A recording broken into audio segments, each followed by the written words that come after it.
जय शिवराय मित्रांनो, स्वागत आहे तुमचं आपल्या टेक्निक मराठी चॅनलवरती। मित्रांनो, जर तुमची रेशन कार्डची केवायसी केली नसेल तर ती कशी करायची आहे हे आपण आज या व्हिडिओमध्ये बघणार आहे। पण त्याच्या आधी जर तुम्ही चॅनलवरती नवीन असाल तर अशाच व्हिडिओ बघण्यासाठी आपल्याला टेक्निक मराठी चॅनलला सबस्क्राइब 100% करायचं आहे। तर मित्रांनो, मोबाईलद्वारे तुम्ही तुमची केवायसी करू शकता। रेशन कार्डची कशा पद्धतीने करायची आहे तर बघू शकता। सर्वात आधी तुम्हाला हे आधार फेस आरडी नावाचं ॲप्लिकेशन तुमच्या मोबाईलमध्ये इन्स्टॉल करायचं आहे। मी इन्स्टॉल केलेलं आहे।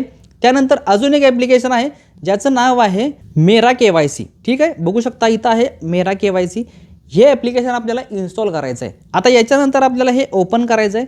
मी ओपन करत आहे। बघू शकता मेरा केवायसी लिहिलेलं आहे। याच्यामध्ये आपल्याला जे परमिशन मागत आहे फोटो काढण्यासाठी, कारण केवायसी आपल्याला करायची आहे। तर इथं व्हाईल युजिंग दिस ॲप लिहिलं आहे। याच्यावरती आपल्याला क्लिक करायचं आहे। लोकेशनची परमिशन मागत आहे, त्या सर्व द्यायच्या आहेत।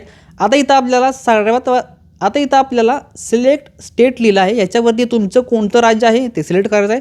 महाराष्ट्र आहे माझं राज्य, तर मी महाराष्ट्र सिलेक्ट करणार। त्यानंतर बघू शकता व्हेरीफाय लोकेशनवरती क्लिक करायचं आहे। आपण लोकेशनची परमिशन दिली होती, त्या पद्धतीनं लोकेशन हे व्हेरीफाय होत आहे।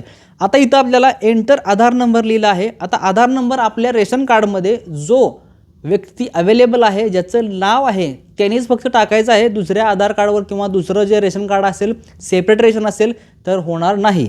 तर माझं आधार कार्डवरती माझं जो रेशन कार्ड आहे तो लिंक आहे, तर मी याच्यावरती करू शकतो। ठीक आहे, मी आधार नंबर टाकून घेतो। आधार नंबर टाकलेला आहे। त्यानंतर जनरेट OTP वरती क्लिक करायचं आहे। याच्यामध्ये तुमचा जो मोबाईल नंबर लिंक असेल आधार कार्डला त्याच्यावरती एक OTP येईल। ठीक आहे, OTP मला आलेला आहे। OTP मी टाकून घेतो। OTP टाकलेला आहे। खाली इथं बघू शकता कॅप्चा आहे, तो कॅप्चा आपल्याला इथं भरायचा आहे। ते कॅप्चा भरून घेतो मी। कॅप्चा भरून झालेला आहे। सबमिटवरती क्लिक करतो। ठीक आहे, इथं बघू शकता नाव आलेलं आहे, होम स्टेट आलेला आहे, कार्ड नंबर आलेला आहे, जो आपला रेशन कार्डचा नंबर आहे तो आलेला आहे, आधार नंबर आलेला आहे, केवायसी अप्रूव्ह झाले का नाही ते पण आहे, आणि केवायसी स्टेटस केवायसी आपली केली आहे का नाही तो पण स्टेटस इथं दिसत आहे। जर तुमची केवायसी झालेली असेल तर तुमची इथं केवायसी अप्रूव्ह आणि स्टेटस वाय म्हणून दिसेल। तर इथं आता माझं काही दिसत नाही आहे, तर केवायसीसाठी फेस ई केवायसी लिहिलं आहे, याच्यावरती क्लिक करायचं आहे। इथं काही कन्सेंट येईल, इथं आपल्याला ॲक्सेप्टवरती क्लिक करायचं आहे। ठीक आहे, प्रोसेस समजून घ्या नाहीतर प्रॉब्लेम होईल। इथं आपल्याला आधार फेस आरडी लिहिला आहे, याच्यावरती क्लिक करायचं आहे आणि खाली जस्ट वन किंवा ऑलवेजवरती क्लिक करू शकता। आता माझ्याकडे 2 ॲप्लिकेशन आहेत म्हणून असं दिसत आहे, तुमच्याकडे एकच असेल तर डायरेक्टली ओपन होईल। ठीक आहे, इथं मी क्लिक करतो।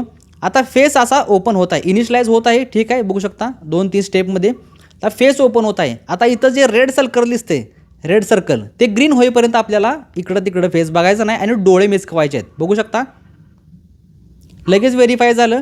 ठीक आहे, इथं आपली प्रोसेस ही कंप्लीट झालेली आहे। E KYC registered successfully. ठीक आहे, ओकेवरती क्लिक करायचं आहे। हां, लोडिंग होत आहे स्टेटस।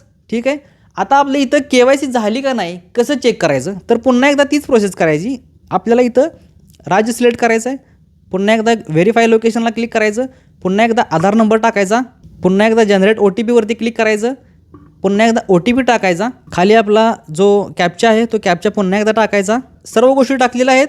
सबमिटवरती क्लिक करायचं आहे, 2 मिनटं वेट करायचं आहे। इथं बघू शकता आता केवायसी अप्रूव्ह झाली का नाही ते नंतरचा विषय आहे, पण आता केवायसी स्टेटस आपला वाय दिसत आहे, म्हणजे आपली केवायसी आपण केलेली आहे। इथं मगाशी काहीही लिहिलेलं नव्हतं। ठीक आहे, तर अशा पद्धतीने तुमची केवायसी झाली का नाही ते पण चेक करू शकता आणि केवायसी कशी करायची हो हा व्हिडिओ होता। जर मित्रांनो तुम्हाला जर व्हिडिओमध्ये काही जर प्रॉब्लेम वाटत असेल तर कमेंट जरूर करा, मी तुम्हाला रिप्लाय करेन। आणि आपल्या टेक्निक मराठी चॅनलला अशाच व्हिडिओ बघण्यासाठी सबस्क्राइब 100% करायचं आहे। भेटूया मित्रांनो पुन्हा एकदा नवीन व्हिडिओमध्ये। तोपर्यंत जय हिंद, जय महाराष्ट्र।